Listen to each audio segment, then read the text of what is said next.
जय हिंद। नमस्ते दोस्तों। अभी दोपहर का 2 बज रहे हैं एंड अभी बंगाल में लगभग भाजपा का जो जीत है वो तय हो चुका है। लगभग 200 के आसपास सीटों को लेके भाजपा यहाँ पे मेजोरिटी में आएगा। एंड ये जो भाजपा का जीत है ना, ये जीत केवल भाजपा का जीत नहीं, ये राष्ट्रवाद उस ताकतों का जीत है, वो सनातन का जीत है। क्योंकि बंगाल में जिस तरीके से जिहादी शक्ति को यहाँ पे खाद पानी देके उनको बढ़ावा दे रहा था ना, ये उसके खिलाफ राष्ट्रवाद का जीत है। अभी से तो आप देख रहे देश विरोधी जो ताकत है ना, खास करके बांग्लादेश में जो फैलता है, क्योंकि वहीं से तो भारत बंगाल होके पूरे भारत में फैलता था ना, उनमें तो खलबली मच चुका है एकदम बिल्कुल।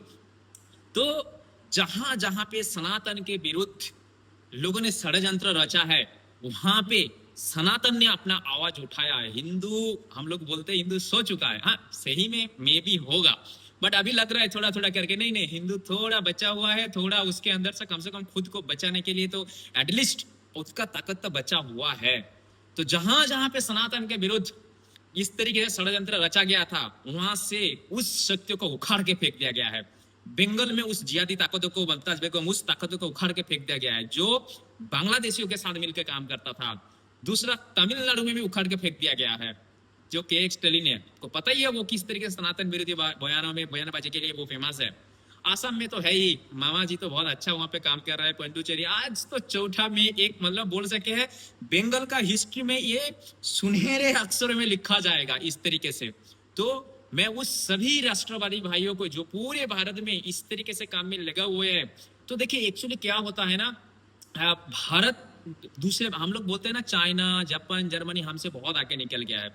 क्योंकि चाइना, जापान, जर्मनी में देश के अंदर, देश के बाहर शत्रु हो सकता है, देश के अंदर जो जिहादी सकते हैं ये बहुत कम है, ना के बराबर है, वहां पे पनपने नहीं दिया जा सकता है। बट हमारे भारत में क्या होता है, यहाँ पे गवर्नमेंट के फंड से, गवर्नमेंट के पैसा से जो जिहादी ताकत है उसको पनपने दिया जाता है।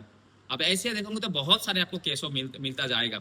तो मैं अपने बंगाल का सभी राष्ट्रवादी भाइयों को मैं यही कहना चाहूंगा कि टीएमसी अगर जीतता ना, अगर हमारे बहुत सारे यहीं पे चर्चा चल रहा है, तो बाहर मेरे ऑफिस के बाहर पूरा भरा हुआ है, वही चर्चा चल रहा है कि टीएमसी अगर जीतता तो ये माहौल ऐसा नहीं रहता है। अभी तो तोड़फोड़ बहुत जगह में मच चुका होता। बट मैं अपने सभी राष्ट्रवादी भाइयों को कहना चाहूंगा, ये हमारे अंतर है, ये हमारा कल्चर का बात नहीं है।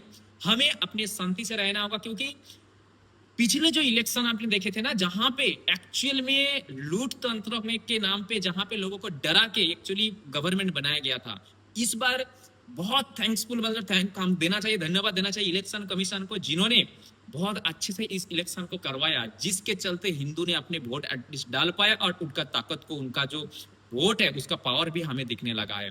तो ये जो ताकत है इसको अभी फिर आपको बैठने नहीं जाना है, आपको आगे और भी काम करने जाना है। एंड हमें उनसे कल्चर में, हमारा कल्चर को हमें पकड़ के आगे जाना होगा। अपने एरिया में शांति को बजाय रखिए एंड सबको सौहार्द में, सबको प्रीति, सबको प्यार, लव करते हुए हमें आगे जाना है। हमारा संस्कृति हमें सिखाते हैं, सर्वे भवन्तु सुखिनो सर्वे सन्तु निरामया सर्वे भद्राणि पश्यन्तु मा कश्चित् दुःख भाग् भवेत्। तो हमें यही मंत्र का साथ, इसी सोच के साथ हमें और भी आगे जाना पड़ेगा, तभी ये हमारा यूनिकनेस होगा। हाँ, तभी क्या है ना, शस्त्र के लिए शास्त्र भी बहुत जरूरी है। सिर्फ शस्त्र से नहीं होगा, हमें दोनों को साथ में रखना पड़ेगा, क्योंकि शास्त्रों को, वचनों को तभी जाके यहाँ पे बचे रहेगा जब हमारे हाथ में शास्त्र रहेगा। तो आप सब लोग स्वस्थ रहिए, आप सब लोग कोशिश करें कि किसी झमेला में ना पड़े और अपने अपने एरिया में शांति को बजाय रखें। और पता है शांति रहेगा, क्योंकि ऑलरेडी इलेक्शन कमीशन के तरफ से भी 2 दिन का शायद धारा लगा हुआ है, जिसे एरिया में कोई प्रॉब्लम ना हो।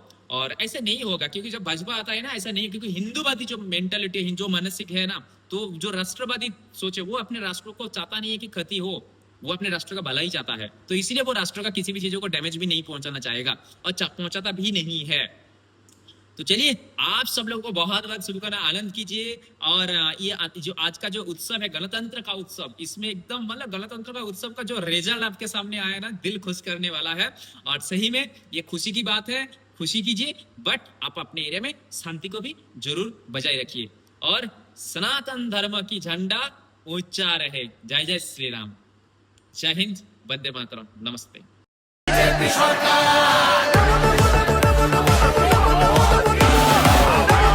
दूर दूर तक जानी चाहिए।